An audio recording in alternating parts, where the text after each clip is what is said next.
I'm just gonna come out and say it. I've always liked Indiana Jones and the Kingdom of the Crystal Skull. No, this isn't your average YouTube revisionist essay saying that X film is underrated or why the worst movie of all time is secretly a misunderstood masterpiece. I know it looks that way, but bear with me here.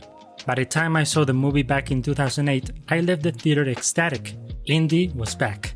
Sure, he was a bit old, but Harrison Ford could still take a bump, like they say in the wrestling business, and I felt I just watched a classic Indy adventure. The critics seemed to agree with me. That is why I was quite surprised that I would be in the minority. The general consensus online was terrible. They seemed to hate everything about the film.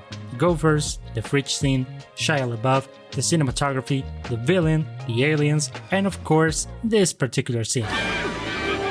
Sure, I agreed that was pretty corny, but when hasn't an Indiana Jones movie been a little bit on the nose? Many people back then were saying that this movie wasn't realistic enough, and that the fridge scene and the aliens destroyed the entire movie for them. Really? So are they okay with magic stones, melting faces, and a living medieval knight? I just didn't get that criticism back then, and I sure don't get it now. In my book, Kingdom of the Crystal Skull deserves way more credit than it gets. And you know what? After watching Dial of Destiny, it's clear to me that Kingdom of the Crystal Skull is nowhere near the bottom of the Indiana Jones movie rankings anymore. So buckle up, cause I'm about to let you in on why I believe that Kingdom of the Crystal Skull is way better than most people remember.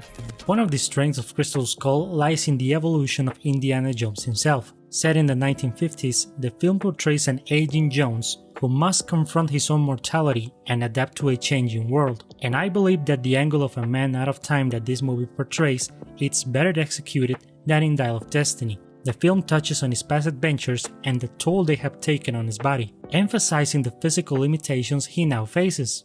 Yes, Indy is old, but he's an active participant in all of the action set pieces as opposed to Dial of Destiny where he's a passive observer and he's given very little to do. That is why Harrison's age here was the perfect time to make an old Indy movie, where he could still shine and not make us yearn for past adventures. Furthermore, the film portrays Indiana Jones as a character who must adapt to a changing world. The 1950s setting places him in a post-World War II era marked by the rise of the Cold War and the changing dynamics of power.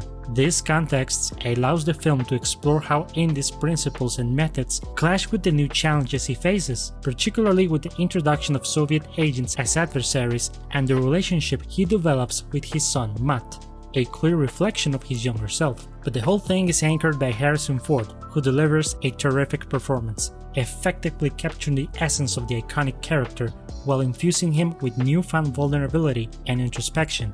Sure, the movie doesn't go all in on a character study or makes Indy question his own legacy. The Indiana Jones movies were never designed as such, but in the spirit of the franchise, Crystal Skull manages to raise awareness on the subject, but in a fun and good-natured manner. The thematic question is stated early on in the movie. We seem to have reached the age where life stops giving us things and starts taking them away. Yet the film decides that instead of this being the final sad goodbye for Indiana Jones, it will be a celebration. This is why I dislike so much that they retread this theme in Dial of Destiny, because it was explored before in Crystal Skull and way better by honoring the legacy of the character, not by trampling on it. Now, while some fans and critics may argue that the action sequences in Crystal Skull are way over the top, they nevertheless deliver the excitement and silliness synonymous with the Indiana Jones franchise. The foundation of the series rests on those crazy Saturday afternoon serials that George Lucas and Steven Spielberg devoured as kids. You know, those cartoonish adventures that were as improbable as they were entertaining. Crystal Skull may take those absurdities and catapult them right off a cliff, but hey, it's cut from the same cloth as its predecessors. And considering that the intention was to make an homage of classic 1950s sci-fi movies, I truly believe they're right on the money here. Yes, even with the presence of aliens. Indiana Jones has always been tied with the supernatural, so I don't understand when people say that they draw the line at flying saucers, but not everything else. Steven Spielberg directs the hell out of this movie even if the plot is not as well crafted, giving us some of the most dynamic staging and camera direction that we've seen in the franchise. Look no further than the opening scene, where the camera seems to fly seamlessly between the cars in such a graceful way that I bet George Lucas wished he could do that on American Graffiti. This scene is only possible through great camera work, not camera tricks or visual effects. Which leads me to one of the most popular criticisms of the movie, which is in its supposed over-reliance on CGI. Well, if you only remember the aliens, monkeys, and the ants, it may seem like a bit much, but if you pay attention, you'd be surprised at how much practical effects and stunt work are actually on camera. Look at the exciting warehouse scene, the bar fight between greasers and jocks, the chase through the university, or even the jungle chase. Spielberg and Lucas said that while they wanted to use CGI, they knew that the magic of the Indiana Jones movies was in their trademark realness, and I believe that the CGI scenes do not undermine the great camera work, stunts, and overall essence of what makes an Indiana Jones adventure so exciting. Crystal Skull introduces an exceptional supporting cast that contributes significantly to the film's tone. Shia LaBeouf shines as Matt Williams, Indy's sidekick, injecting youthful energy into the narrative and establishing a believable father-son dynamic with Ford's character. There's a reason why Spielberg back in the day thought Shia was the next big thing. He does a great job here, even if he gets to act a bit better than he's required to in some scenes.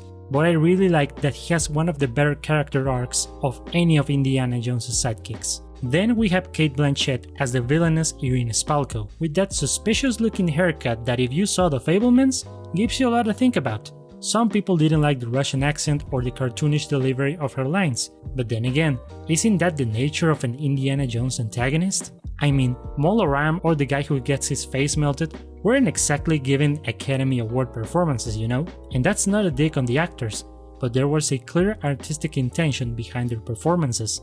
And Spalko is no different. As for Karen Allen, it's a pleasure to see Indy's perfect match back in the saddle, even though at times it seems like you're watching a sitcom wherever they're interacting. They weren't you, honey. But if there's a character that just doesn't work, it's Ray Winston's Mac. He's basically a plot device that's just there to betray Indy, but their relationship is so underdeveloped that every time he turns, there's no dramatic weight on it, because we simply do not care. Now here comes a hot take.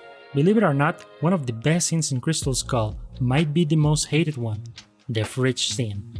I know, it's out there, but hear me out. The theme of Indiana Jones being a man out of time is represented here in a creative way. We see the rugged hero stumbling upon a pristine but plastic version of 1950s America, just to be destroyed moments later by the atom bomb. And considering that he has always been a hero who barely gets out of tricky situations by the skin of his teeth, him hiding in a fridge and surviving feels right out of a pulp novel. Combine that with the final shot of Indy looking at a mushroom cloud, and you got a moment that fits right in the spirit of the original trilogy, where Spielberg crafts a lighthearted adventure in the shadow of real-life horrors, only this time with Hiroshima in the backdrop instead of Nazis or voodoo children kidnappers. Sure, Crystal Skull definitely has its flaws that even the passage of time can't erase. Like I said before, the CGI doesn't always work and even hurts Janusz Kaminski's cinematography, at times making it look like plastic. The temples and jungles that used to hold such grandeur in the old Indy stories end up looking like a bit fake, and that's where my main issue with Crystal Skull lies, that it can't quite capture that authentic, gritty charm of the classics. But in the end, it's not an obstacle for my enjoyment of the film. Despite its obvious flaws, Indiana Jones and the Kingdom of the Crystal Skull has a special place in my heart. What makes me appreciate it even more now, especially in comparison to the epic fumble known as Dial of Destiny, is its unapologetic fun and lightheartedness. This movie captures the true essence of an Indiana Jones adventure, packed with thrilling action scenes, memorable characters, and a B-movie charm that takes us back to a time when realism and brooding characters weren't the norm. The film wears its silliness on its sleeve. While it may not reach the same emotional depths as The Last Crusade or quite achieve the lofty heights of Raiders of the Lost Ark, it undeniably feels like an Indiana Jones film. The spirit of adventure permeates every frame, reminding us why we fell in love with this iconic franchise in the first place.